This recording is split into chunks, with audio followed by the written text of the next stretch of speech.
Welcome to Mimir, the podcast for ambitious entrepreneurs who want to launch and grow a successful business from day one. I'm your host, Maddie Kelly, and each week I sit down with founders who have been there, done that. We dive into the mindset, strategies, and practical tools you need to turn your vision into a reality. So let's get to work. Hey guys, welcome back to Mimir. This episode is about the question that could change everything. I sit down with Kate Terentieva, the founder of Off the Record, a conversation card game that's becoming a cult favorite among creatives, teams, and founders alike.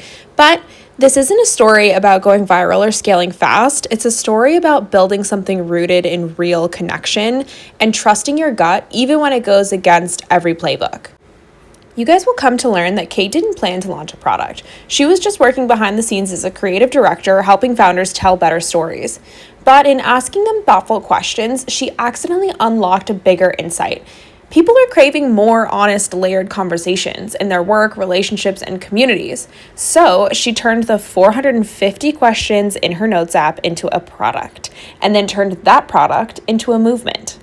In this episode, you guys are going to learn why conversation is a crucial founder skill and how to get better at it, the benefits of ditching digital virality in favor of in-person feedback, the loneliness epidemic and what it's costing us, and how to know if you're the right founder for what you're building. Kate also shares her counterintuitive go-to-market strategy. Spoiler, it started with $11,500 worth of free product and 400 DMs. She and I talk about slowing down, trusting what feels light, and letting the business evolve based on real-world traction, not hype.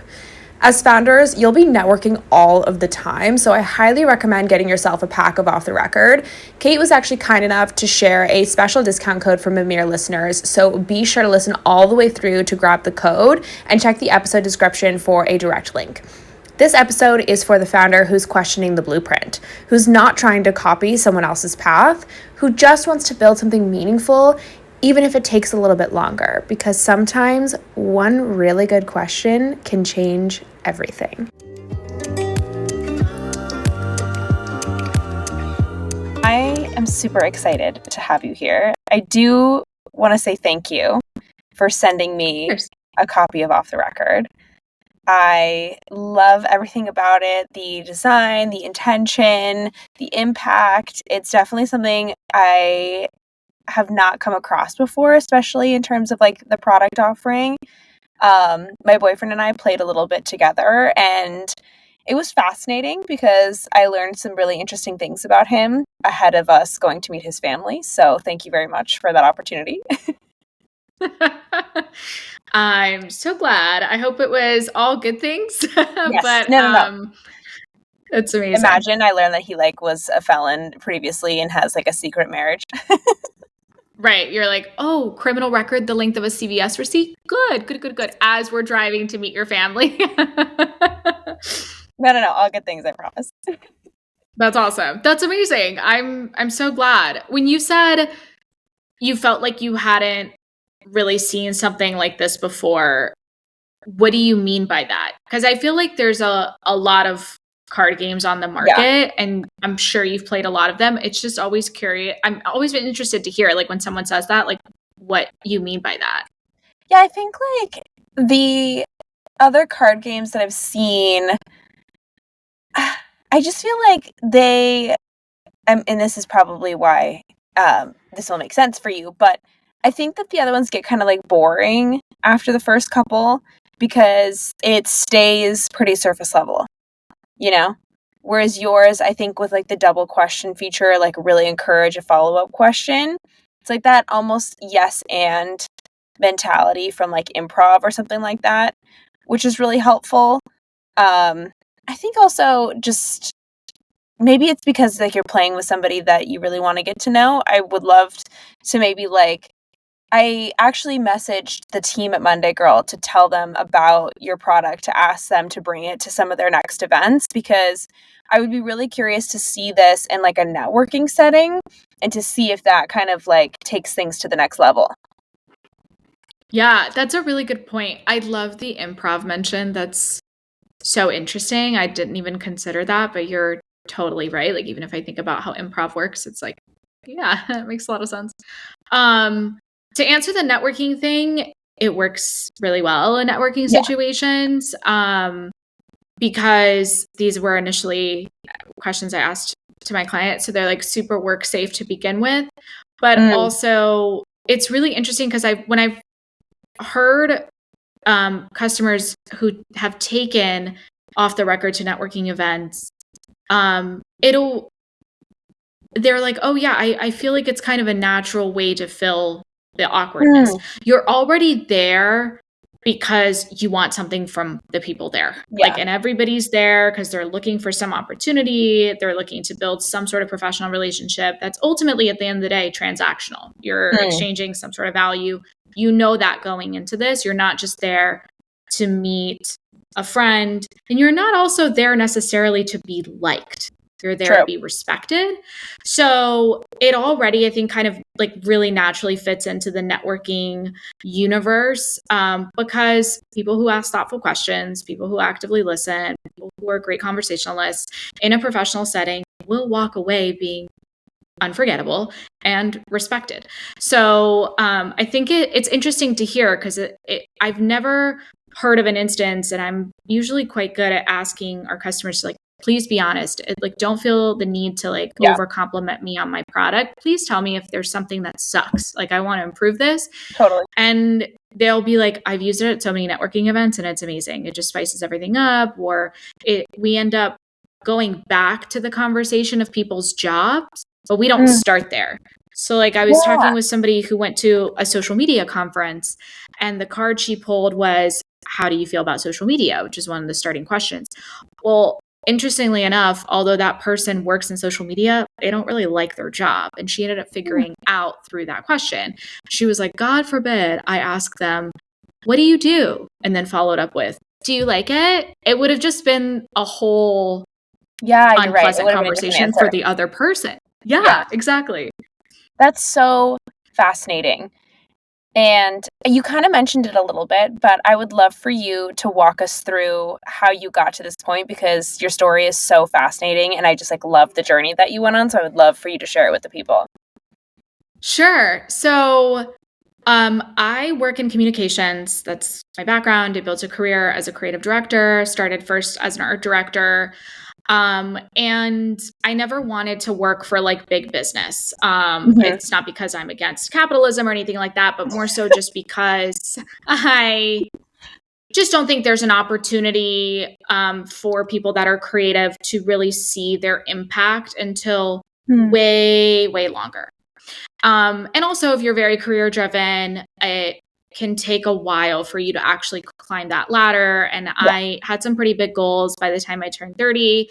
And so I wanted to work in smaller companies because I guess ultimately when I look back, I really wanted to understand, one, what am I selling? And two, I wanted to understand how it works. I wanted to see how the founder operates more intimately, get some acumen when it comes to business and entrepreneurship.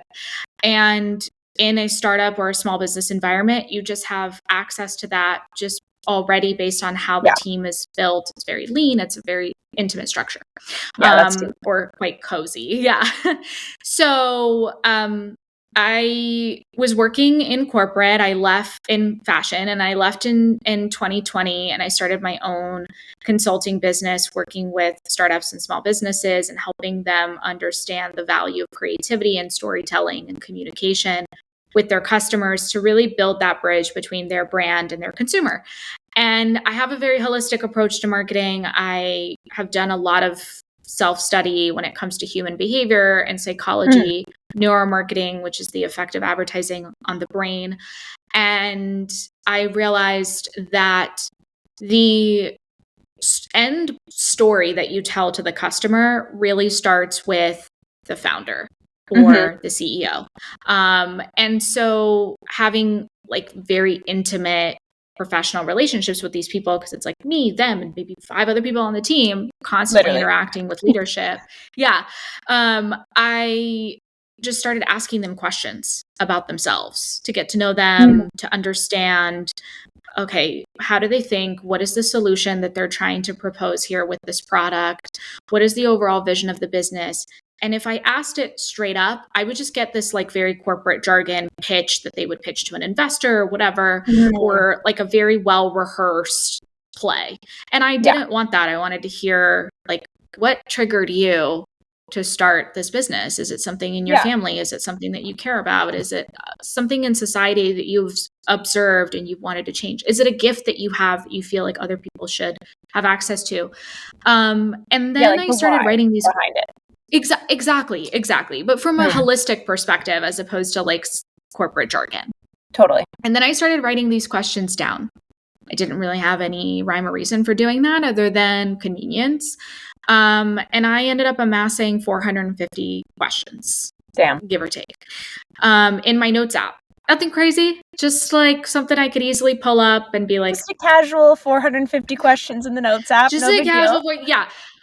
And also I'm a Virgo, so like I did organize it a little bit, based on client type, or whatever, or like business size or industry or what have you. And so, it started to become a thing where clients across different sectors would be like, you need to do something with this. You need to turn it into something. Trust us. We are business owners. I'm seeing something. I don't know what it is. That's for you to figure out. But you need to do something with this. And I think you have a gift, like you have some sort of ability to make somebody feel comfortable to tell you all of their business in the span of 45 minutes. And I was like, I don't know. I mean, I work in communications, so maybe it's that, whatever.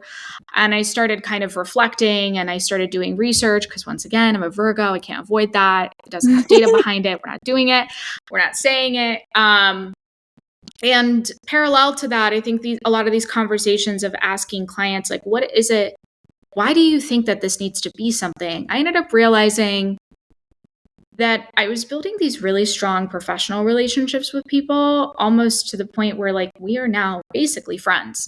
They're inviting me out to dinner, out to lunch, outside of work hours, but I was really struggling in my personal relationships. And I didn't really realize that until I started really reflecting on like, am I the right person to build this?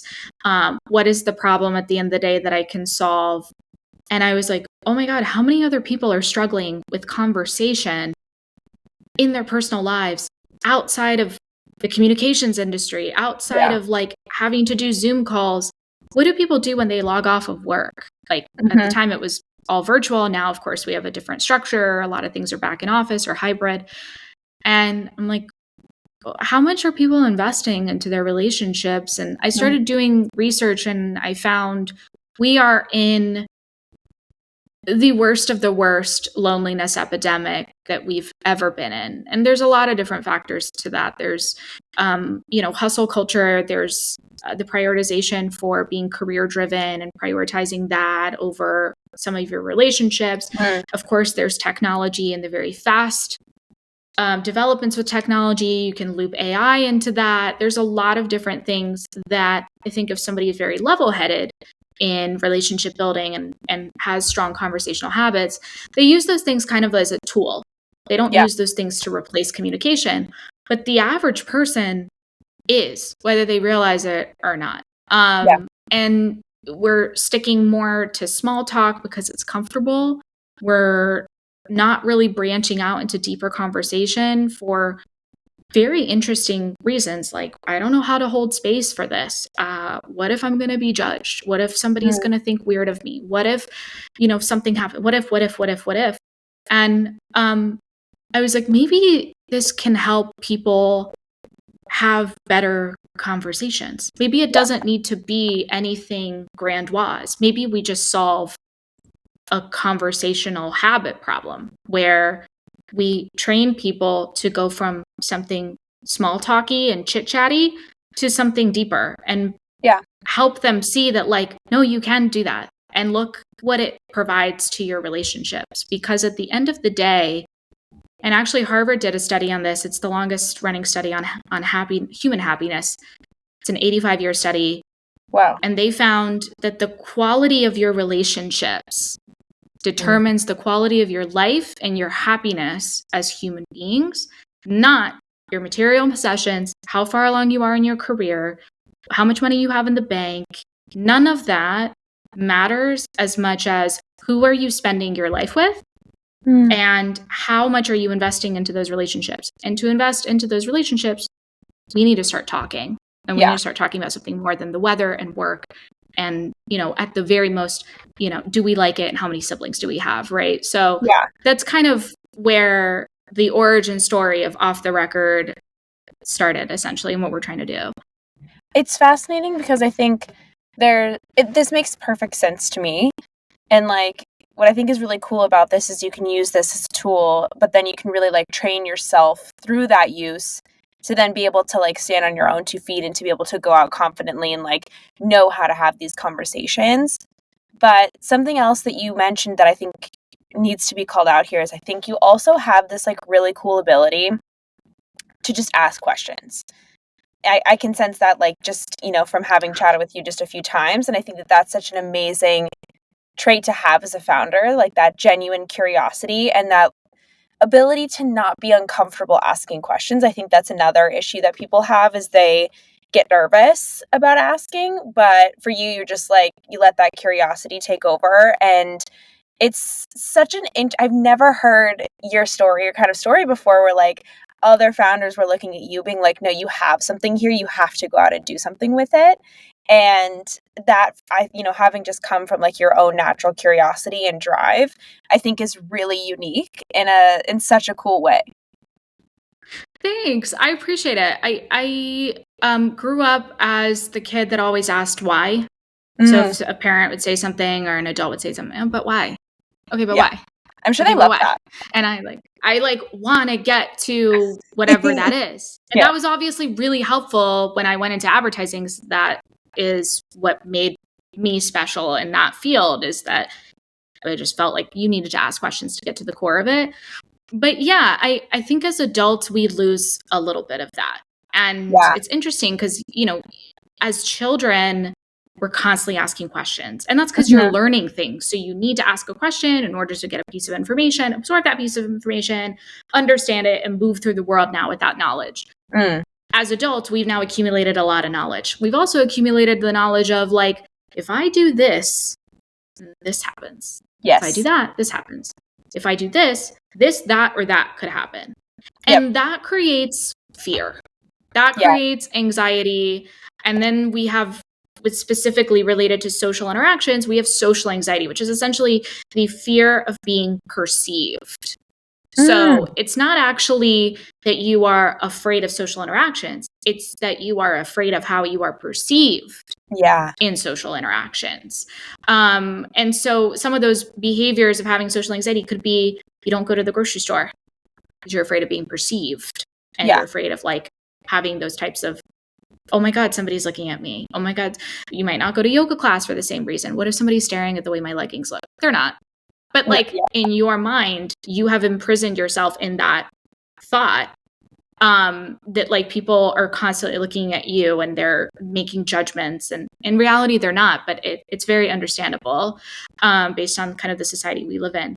But yeah, so I've just always been a very curious person. I ask questions. I don't take things at face value. It's just part of my personality. And then I ended up realizing, oh, that's actually a very helpful thing when building this particular type of business, because you constantly have to ask questions, one, in order to build it, but also because you're helping now other people to ask more questions and ask maybe better questions or reframe things differently in order to get certain responses or build quality relationships with other people. Yeah, this is something I'm truly fascinated about with entrepreneurialism, is how each unique individual founder creates something entirely unique to themselves as well. I always say that your business is a reflection of you as a person. And it's why, even entrepreneurs can create something within the same space, but create something entirely different because they see it differently. Their viewpoint is different.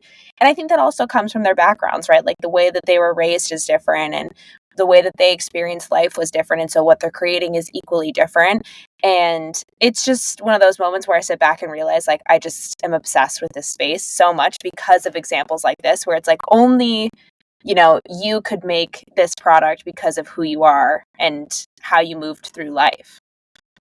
Yeah. And that's why, to me, competition isn't really a thing. Competition is more so like, for me, about, oh, wow, like they're doing this thing in this vertical. That's really cool. It becomes more like, you compete because you want to accomplish some of the same things, or you want to like reach a certain financial milestone or whatever.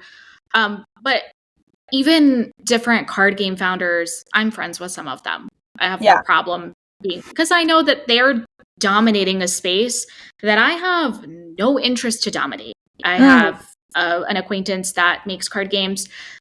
It's like a spelling bee card drinking game.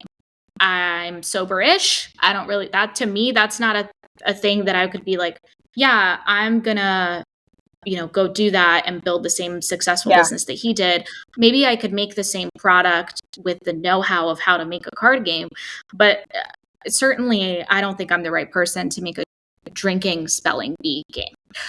Same goes for something like dating and, helping people specifically with their sex lives. I'm not a sex therapist. I'm not like super obsessed with sex. Like, it's not this thing that this is my personality. Yeah, exactly. I mean, is it a key to having a stronger romantic relationships? Absolutely. Is it a key to the happiness and quality of your life? Sure. Is it the one thing that makes me the best person to build something like that? No, that business would flop if I did it, because I'm just not the person. But the other founder that's doing it is doing an amazing job with it, and it's extending into so many different things, and she's the best person to build that. So I think that's like one thing that people get really in their head about is what if somebody else is building the exact same thing? They might. There's a ton of leggings brands. There's a ton of podcasts. There's a ton of, go to the water aisle in a grocery store. Yeah. It's all the same clear liquid. Okay. Yeah. And they're all in different bottles, and this one's in a can, and this one's in this bottle, and that one's whatever. And this one has electrolytes, and this one's smart water, and that one's this. There's so many different types. At the end of the day, it's really about, can I create a solution to people's problems? Not just a product that will make me rich or whatever, because this is a very expensive hobby.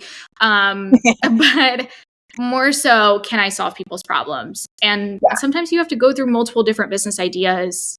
I did that, like having to find different things that feel aligned, and you might go through multiple different businesses. Some will fail, some will take off kind of, but you might not like it enough. Some of it will be a waste of money, whatever, until you find something that you resonate with so well. And you're like, first of all, yes, I would use this. Two, I'm the best person to solve this problem. And that then makes it easier to talk about it and sell it and go out there and market it, because you're not really worried about like, what are people thinking of me when I do this? Because you don't really care about that. You just care that it's solving a problem for people, and that's at the end of the day all that matters. Yeah. And actually, I would love to dive into this a little bit more, because I think what you're bringing up is very important to talk about, and mostly I'm just curious about your experience. But your go-to-market strategy, like, how did that look? I think this is not a typical D2C product that I've talked about on the podcast. How were you selling this? What was that initial strategy look like? Where have you found success? What have your lessons learned? All that good stuff. Yeah, that's a really good question. I went against the professional advice that I would give another brand. I put a lot of money into building this, and at the end of the day, I knew that at least in the very beginning, the best marketing asset that I had was me.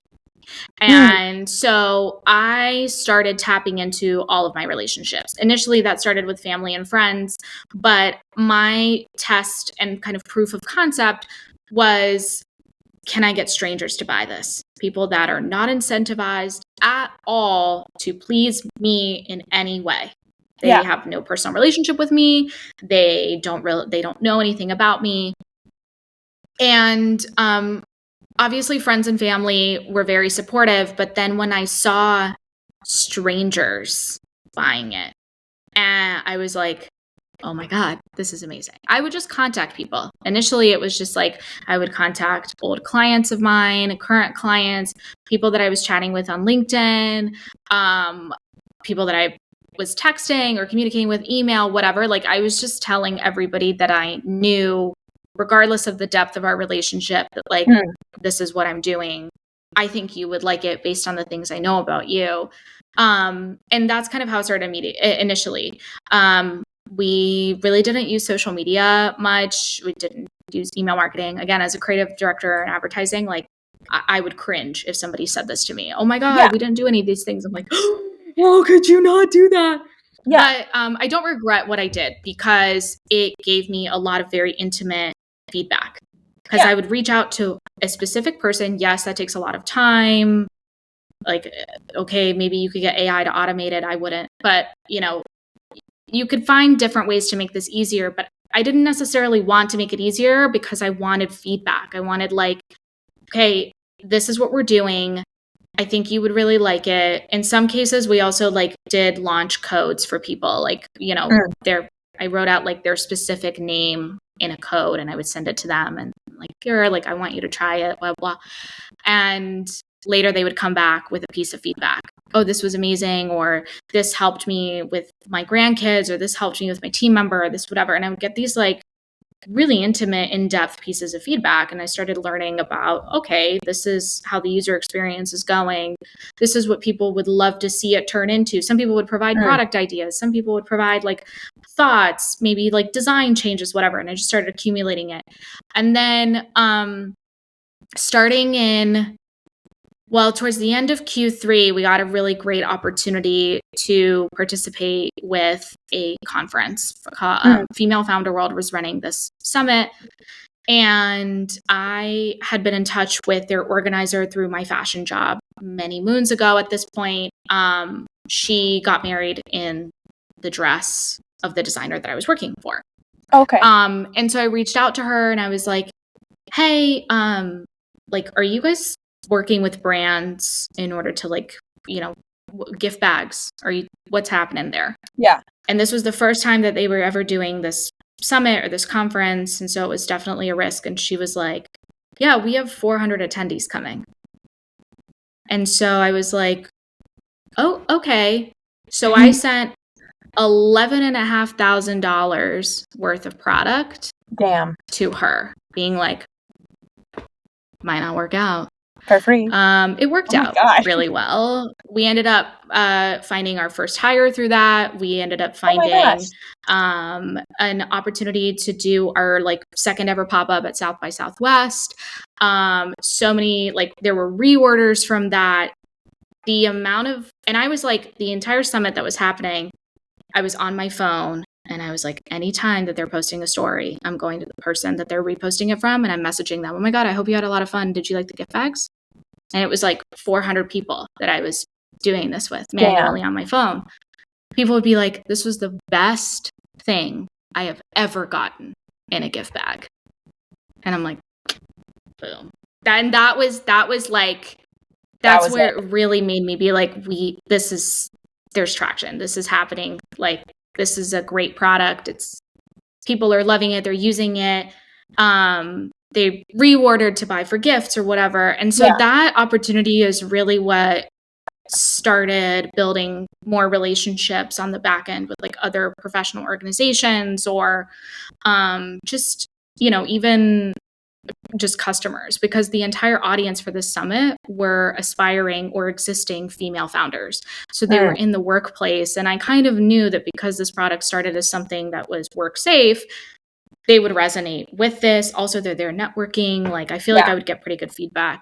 So that was really awesome. And then kind of heading into Q1 of the next year, because we launched in Q4, heading into Q1 of the next year, we really just did events. And it was just like in-person, real-time feedback, pop-ups. It took a lot of time. It took a lot of energy.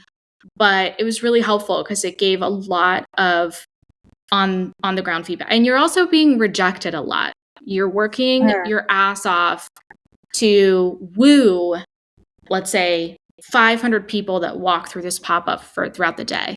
And you're realistically, maybe you're going to get the attention of like 50. And out of the 50, you might convert like 14. Yeah. You know? And so you're working so hard to get people to be interested And you start very quickly realizing like, yeah, absolutely not everybody's my target audience. And that's okay. And I don't need to woo everyone. Or sometimes they might come back later. Some people need a couple times to see you to be like, okay. Oh yeah, I remember you were at this pop-up.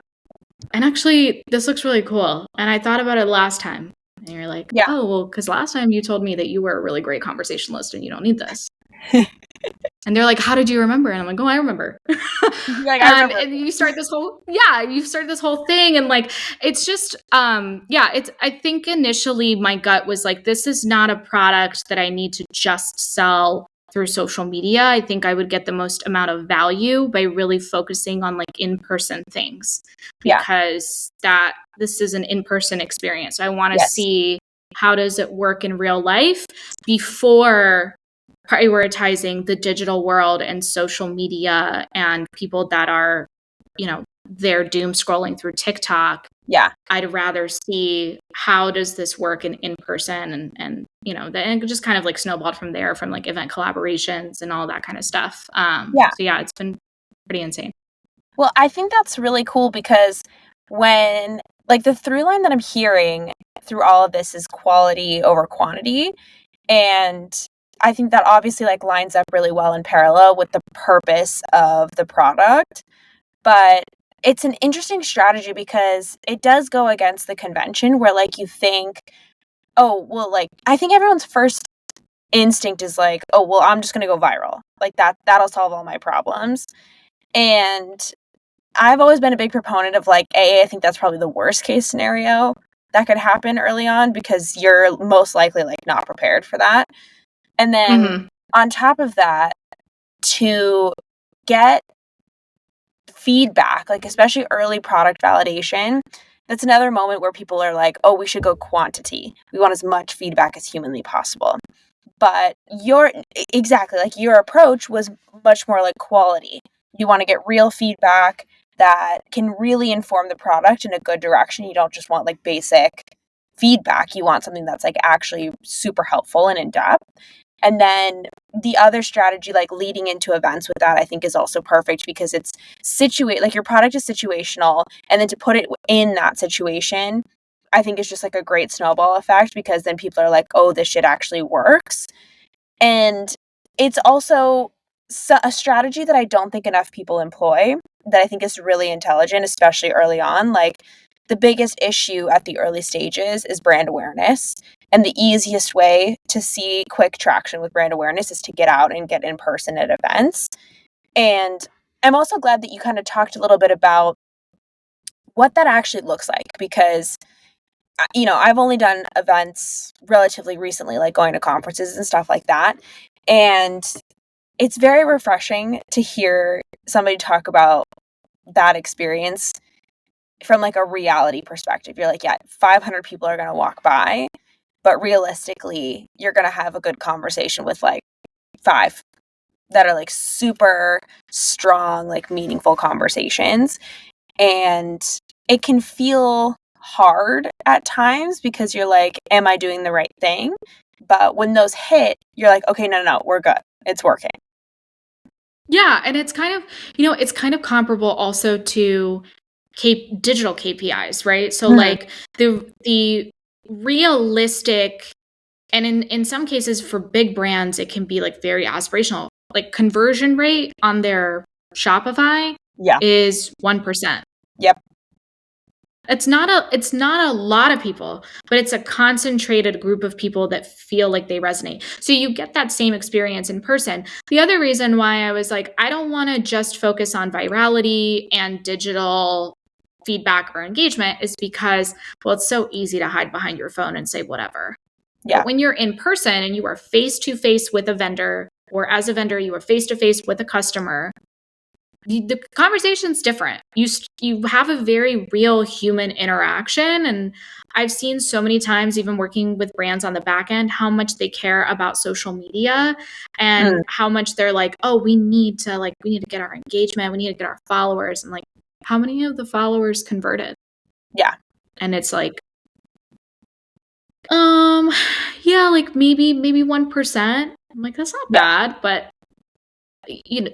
how many of them felt really connected or just, really saw the brand for what it is? You get a lot better version of that, especially as an early stage startup in person. 100%. Or, you might get a video to go viral and it has 2 million views and you might have, I don't know, 30,000 comments. Okay, cool. Let's filter out the hate comments. Let's filter out the bot comments. Let's filter out the I'm obsessed, love this. And how many of the actual meaningful, intentional, thoughtful comments do you have where you're like, that person's my target audience and I'm going to go after them. I'm going to DM them. I'm going to talk with them. You can certainly do that as well. It just kind of depends on the product that you have. For me, very early on into Off the Record's journey, like I said, this is a very expensive hobby. And so I wanted to ensure that if we are not solving a problem, if we are not impacting people's lives, I will shut this down. I don't want to do it. I want to actually help. And so being able to see that firsthand in person where people open up with you, you get a lot of not only product market fit, but you also get founder product fit validation right then and there as well. And I've had people that have helped me at some of these events that will be like, this is it. They'll say, I see it. I see why you think that you're the best person to build this, or I see how this resonates with people. It's a little bit of a different, it's a different level of impact than social media. And I do think it weeds out a lot of founders because sometimes you have to invest into in-person events and also you have to care. So even if you don't have the money, you have to figure out a way to get there on a scrappy level. Maybe you want to exchange something. Maybe you want to barter with the organizer or something, but you have to prove that you are meant to be there because that's your customer and you want to create a relationship with them. And to do that, you have to genuinely care about a problem that you are creating a solution for. And that's what, even having worked on other people's businesses, I don't really see that a lot. So for me, it's not because I'm starting this because I want to get rich. I'm starting this because I want to help people. And, it's really about providing them with something that helps with their connections and improves their quality of life and improves their happiness. That's the most important thing for me in this business. So if I have to iterate and change the product, if I have to change the target audience I had in mind, or this happened also pretty early on, we realized LinkedIn is apparently a great channel for our business. So we're like, cool, didn't expect this one. Let's double down on LinkedIn. Older people love Off the Record. Didn't expect that one either. You think the older you get, the wiser you are, the better the conversationalist you are. I guess there's something happening in our society. Cool, let's figure out what's going on. How do we cater to that, or how do we speak to that specific audience? Again, to do that, I genuinely think you have to care. It's not just about having a business for yourself and your own vanity. It's what does it do for society? Because we have a lot of products, we have a lot of things out in the world, a lot of things get thrown away. How do you stand out as the thing that doesn't get thrown away? Or if somebody's considering throwing it away, they're like, then they're trying to make a case for why they shouldn't throw it in the trash can, Yeah. And I think that this is something that we don't talk about enough. Is are you the right founder for this product and for this job? It's so critically important. And I've only really thought about it in a tech space because you see churn at a much higher rate through that, right? There's always the possibility that, especially if you're taking investment, that your board will kick you out. If you can't scale with the company, it's 100% a possibility and most likely a reality that if you can't be the person that they need you to be, you're out. And so it's even though it's your company, it might not be your company forever. And so I think to your point, you really have to care about the why, because that will override any other sort of moment where you're ego gets involved or money gets involved. The why will always be the thing that overpowers any of that other stuff that comes underneath it. And so if you are not, even I think it's not just, do you care about the problem more than anybody else, but it's also like there is something about, are you the right person for this product and to build it and to scale it and to grow it? Because that might not always be the case. And it's like, how do you have to have that self-awareness to make sure that, like, if you're going all in on this, that you're the right man for the job. And if you're not, like, how do you fill the gaps with people around you who can help you be who you need to be in order to build this product? Yeah, totally. And like you brought up a really good point about the tech space, because I think people are really more familiar when it comes to building a business or being a founder in the tech space, or like CPG, like olive oil or pickles or whatever. Olive oil. Yeah, having strong founder product fit also makes you a really great manager, because you care enough. You are emotionally invested. Anybody that you hire, they should not be the ones that are more emotionally invested in building this business than you. For us, our first hires came from our customer base, and that was incredible because we needed that level of loyalty and understanding as an early stage startup. And I knew that is somebody that would be able to take us to a great milestone or the goals that we're trying to reach. But if you don't have good founder product fit and you're doing this for kind of the wrong reasons, however you want to define that, you won't hire the right people. You might hire people because they look good on a piece of paper, they look good on a deck, or you might bring on the wrong investors for, again, similar reasons, or you might be looking for the person that's going to be more emotionally invested than you. And that should be your role. That's your job. You're supposed to have a hold on the vision. It's not their business, it's your business. And that really comes from strong founder product fit. So yeah, it's a really important piece of the puzzle that doesn't get talked about enough. Like, even I listen to some entrepreneurship podcasts, and it's a lot about finding the right investors, or bootstrapping versus investors, or conversations about resources. And I think even way before that, we need to start asking ourselves, like, hey, are the people that are running these businesses, are they the best people running them? And you have a lot of these conversations behind closed doors. If you invest, or you're an advisor, you'll ask those questions. But I don't think that those conversations get enough light shown on them in order for, like, the public or anybody that wants to build a business. I don't think a lot of them really see the importance of that conversation. Totally. And your founder journey has been really unique, because I feel like you kind of fell into it in a way that you weren't expecting. And I'm sure that came with a lot of personal learning lessons and reflection on, like, who you are as a founder. So I'd love to know what your most, like, surprising thing that either you've learned about yourself or just, like, generally your founder experience has been. Yeah, all of the ideas that have succeeded have happened on accident. And the things that did not succeed were things I knew in advance, or had even said, because, the words that we say, build the house we live in, that I would never do that thing. And if I went and did that thing, it didn't work out. Do you think that's just because it was like your intuition was telling you that, or like your gut was telling you, like, that wouldn't work, but you just had to test the theory anyway? Yeah. And also because I felt like in some situations, there's a co-founder.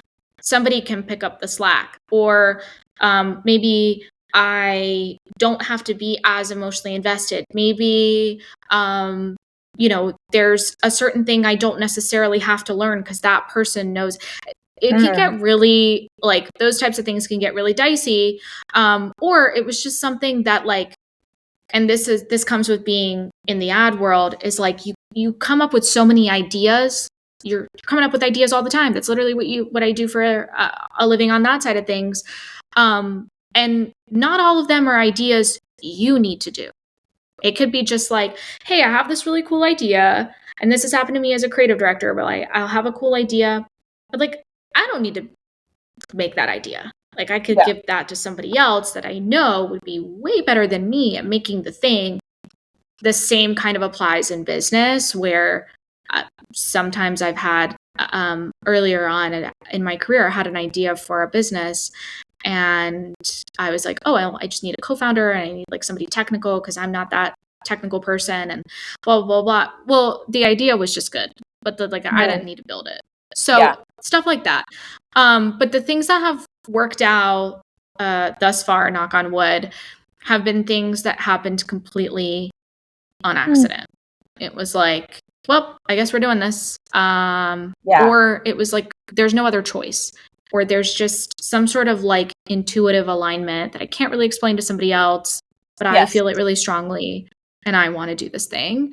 So yeah, it's been a really interesting journey of like, do you think that comes because like, I feel like I understand what you're trying to say because I feel like I've experienced that.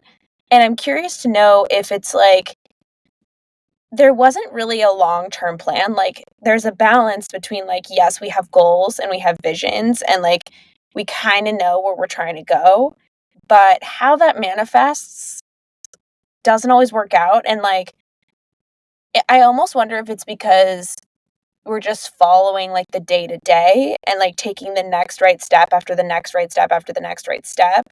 And then suddenly you sort of find yourself in these moments where you're like, wait, I didn't actually mean to build this, but it's built and it's happening and like the direction is great. And so I'm just gonna go in that direction and like continue to just take that next step. Has that been your experience?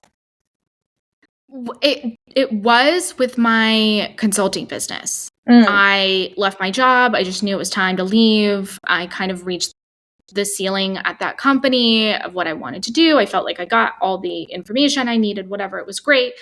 And I've already felt I was living in New York. I was living in New York at the time, and I felt like I was quite like done. I was done, and it was like peak COVID, and I was like, I don't understand why I'm still here. It's COVID. I'm not really getting my money's worth of living in New York City. And I just quit my job. My dad dies, my lease ends. It was like boom, boom, boom. Like it was like 3 major things that happened. And I was like, all of a sudden, with no plan, no job, I'm just like, I'm going to move to Atlanta. I don't really know what I'm going to do after. And in the meantime, I'll just freelance, I guess. That was not like a hot thing at the time. It was just like that was a means to an end, and it was just a survival mechanism. What else am I going to do? I knew I didn't want to go back to a 9 to 5. So I guess. And every single gig I landed was through my relationships. I never pitched myself. I never did the whole like, hey guys, I'm back on the market post. Nothing. It was just everything was just kind of aligning through my relationships. Something would end. And like another thing, before I had even time to process that, oh, this thing ended. Now I need to like invest time to do biz dev. Already something was on my table from another contact I had or whatever. Like they reached out to you just being like, hey, we have this opportunity. And you were like, damn, great timing. Yeah. Damn. Which was so weird. And I didn't really think about it much. My friend recently introduced me to a concept called amore fati, which is Latin for like the love of fate. And it's not quite manifestation, because manifestation is like, this is what I really want. And then you look for the signs to confirm that it's happening or it has happened. Amore fati is like, you'll notice things are happening. It's witchy. It's weird. You don't assign any meaning to them. Time goes by. Years may go by, a decade may go by, and you look back and you're like, wow, it all made sense. And so I think even then, when I was building my kind of consulting business, I got every gig through a relationship that I spent time building.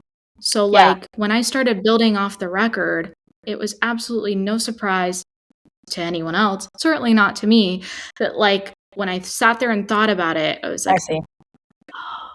You'd put in the work, like not kind realizing that you were working towards it, but the work was getting done, and then it pays off in the end, and then you can be like, oh, that's how we got here. And I really like this because recently I've been struggling a little bit with like the manifestation station stuff, and like I am the big, like, I am a believer in the universe. I believe in all the things, and I have crystals in my home. So, like, this is the Yes. right audience here. But the older I get and, like, the more life I experience, the less I care to know. The less I care to be involved to that degree, because, like, I think everything is so cyclical. Like, you have ups and downs, and, like, as you have an up, a down is coming, and then vice versa. Like, it's a cycle. And so the closer that I try to pay attention and the harder that I try to create a path, like, in terms of manifesting and things like that, the harder it is for me. And I find that, like, I almost wish sometimes that I could live in the ignorance, in that bliss, and to just instead, like, be I think, and to, like, just enjoy and, like, take everything day by day and be truthful to myself and, like, honor those moments of excitement and to just, like, allow myself to follow that.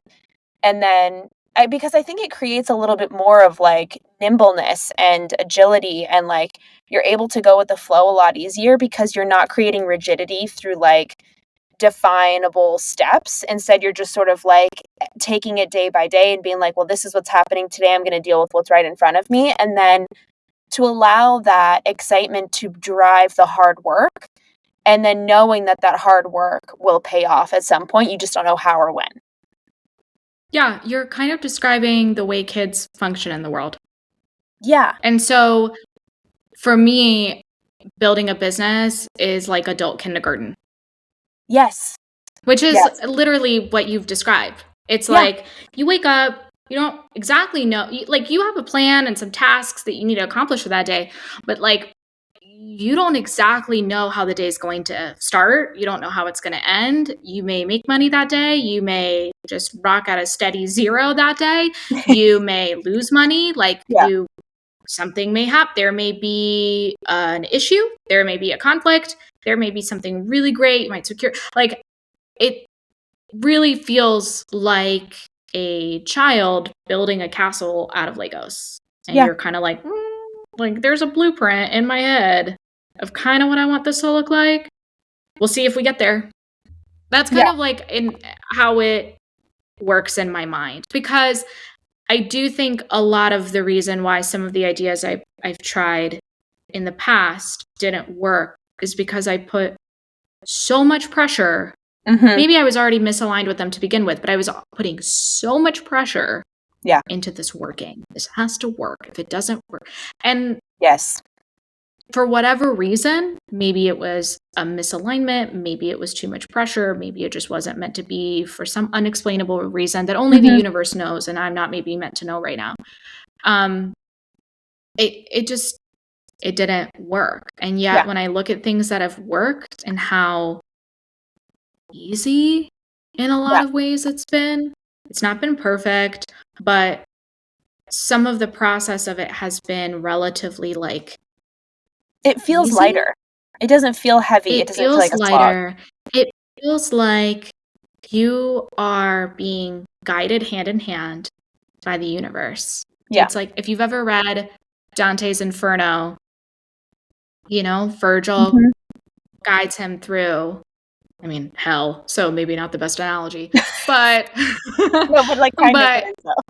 Yeah, but you're trusting he's trusting Virgil as his guide, because he knows.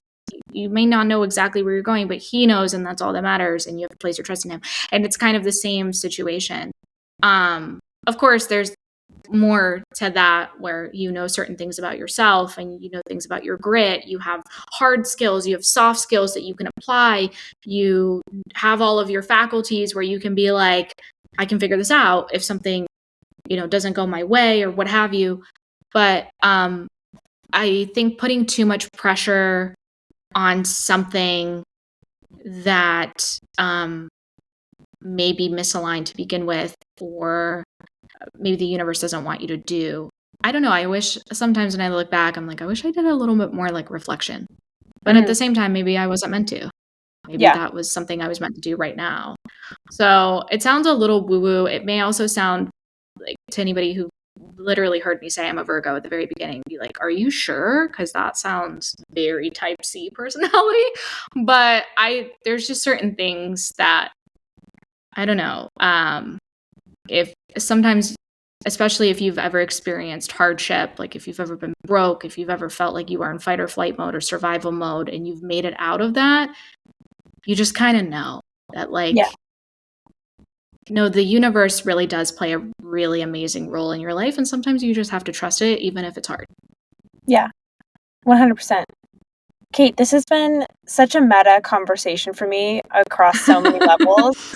But before I let you go, I do want to do one thing, which is pull a card from the deck. Yay! And Let's talk do about it.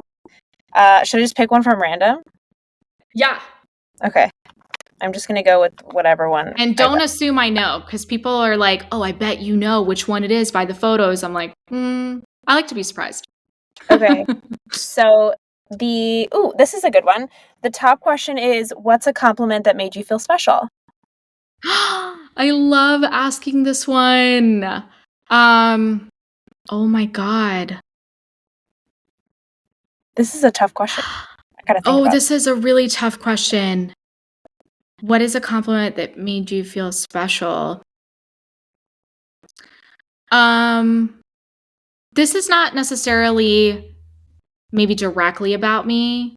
But I spoke at like a corporate workshop recently, a couple months ago. My mom was there. And someone came up to me and my mom and looks at my mom and goes, you have a really good kid. Like, you raised a really good kid. And it's really not about me. It's actually about her and her parenting. So it's more of a compliment towards her, but it just made me feel really warm and fuzzy inside that, like, maybe I'm doing something right, like, as a daughter, which is one of the highest compliments to me because I love my mom and she's like one of my best friends. So I don't know, that made me feel really special. Like, hey, I think I'm doing something right. As a child of a parent, you know? That's the best feeling in the world. So then do I ask you the second question too? You can, but I want to know what's a compliment that made you feel special. Okay. So this is recent, but literally Friday, so like a few days ago, my brother got married, and the day before was like their welcome party, and I was responsible for kicking off the speeches for the whole weekend. So I was doing the first one of many. And I was really nervous about it because my brother's a very rare breed. Like, when I tell you that all of his closest friends were at this wedding, I mean like 150 people were at this wedding. And like all of those people could have been up there giving a speech about him and my sister-in-law with like deeply personal stories. It's just the kind of guy that he is. I don't know how he does it. I am not that kind of person, but he somehow manages to have like very deep relationships with people that he met, a couple times.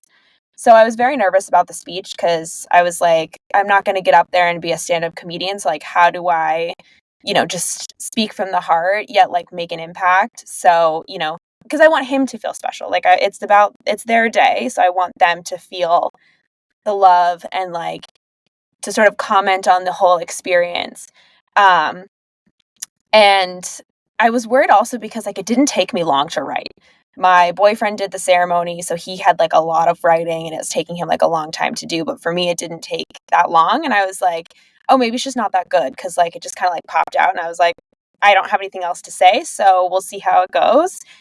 But when I finished the speech, my mom came up to me and she was like, I couldn't be prouder of you right now. Which is crazy if you know my mother, that's like very high praise. And after that, through the rest of the entire weekend, like I had people coming up to me being like, your speech was so amazing. And so it was like, it definitely was such a good feeling to have. I think anytime like you get work validated, it feels really good and it's like really special. But that for me was like that's definitely like a highlight of life for me from now on. Yeah, something about praise from your parents. Yes. Like, they know you very, very well. They're also the most compliments honest. from yes. And compliments from parents is like wow. Because you could have just not said anything, or some parents, like my mom sometimes will like to like keep compliments at a healthy minimum, like not overload things too much. Instead. Yeah, so it just means a lot. I completely understand the feeling that you're describing. Yeah. Well, so then I guess the second question, which this is the cool part about your deck, is why is self-worth important to you? It's kind of one of those things where the analogy I like to compare it to is like, when you get on a plane and during the like safety instructions, they tell you about the oxygen mask and they say, well, you have to put on your own oxygen mask before helping others. Mm-hmm. And that's how I see self-worth. Like the way that you value yourself and the way you see yourself, the way you define your own worthiness as a human being is then projected out. And it's like absorbed energetically through people. You then attract certain types of people. You attract certain level of opportunities or whatever it is, however it is that you define self-worth, whatever that means in whatever category it is that you define it, or multiple categories. But for me, it really determines the quality of your relationships, and it determines the quality of your work, and it determines the quality of your life. Yeah. Because you know that you are worth it for XYZ reasons. It's kind of like the standards that you set for your life is, what do I think I'm worth? And some of them can be really ambitious and some of them can be kind of crazy, but they can be delulu. But like that is up to you to decide on, whether you think that you are or aren't worth it. I also think it gets you out of this like victimization complex that I think a lot of our generation is in. This like, it's like relishing in being a victim. And when you define your self-worth, it's embarrassing to be a victim. Like, why would I be victimizing myself based on someone else's actions that I don't really think is appropriate for me and the type of life I want to build anyway. So, it really does determine so much. I know we talked about like self-worth a lot, especially on TikTok and like on social media, people really talk about it, but I don't know if people actually really think about what does that mean to me, and what do I want from life? What do I think I'm worth? When you start like really asking yourself, what do I think I'm worthy of? It gets to become a really honest conversation with yourself. Yeah, you're immediately confronted with all of your insecurities. That. And then you have to ask yourself, which of these things are insecurities that I put on myself and I kind of created? Was it something that came from a past experience? You then start like, I don't know, this is something I'm continuously working on, so I'm by no means perfect at this, but something when I addressed like self-worth within myself and where some of these things that combated my self-worth came from, I was like, okay, I'm putting something that someone way long ago said or made me feel that one time. Do I hang out with this person still? No. Do I date this person still? No. Are they in my life in any way? Absolutely not, except with this one thought that has now determined my self-worth in a particular arena. And I am now projecting that onto other people that I interact with and meet and assume that they are going to treat me that same way. But now that's a choice that I'm making. So it's like, I don't know. I think it determines just how you show up in life, and it does determine the quality of your relationships and the people that you attract as well. 100%. I think it goes also back to what you said earlier, which is like what we say, builds the house that we live in. And how you interact with yourself determines your whole reality. It like you said, it calls in people, it calls in experiences, it calls in opportunities. It also like, it truly like colors your world. And I find that as I get older, I get way chiller. And the more chill that I get, the better my life also gets. Like, the more fun I have, the better the opportunities that roll in, because like I've settled down, and there's like, with that comes a level of openness that I've allowed to come into my life. And then like, it just sort of is a snowball effect from there. Like, the more that you start to pay attention to this kind of stuff, the better it gets. And then like, it's a positive feedback loop that continues from there. And it's like, it just takes like that one small step at a time. And it's not always easy, because you do have to confront some of those hard challenges. You have to have tough conversations with yourself and with others. And you have to make hard choices sometimes that are uncomfortable, but like, they're also relieving choices where you're like, I know that this is a tough choice to make, but I feel so much better having done it. And that just like is what compounds and like leads to the next best thing. That's such a beautiful way to describe it. I couldn't agree more. I love that. I'm like that. You've prompted some thoughts for me now, but that's such a beautiful way to describe that. This is you. This is all you. Well, Kate, I think that's the perfect place to close. This has been such a wonderful conversation. Thank you so much for being here and for sharing your experience and your amazing product Off the Record with us.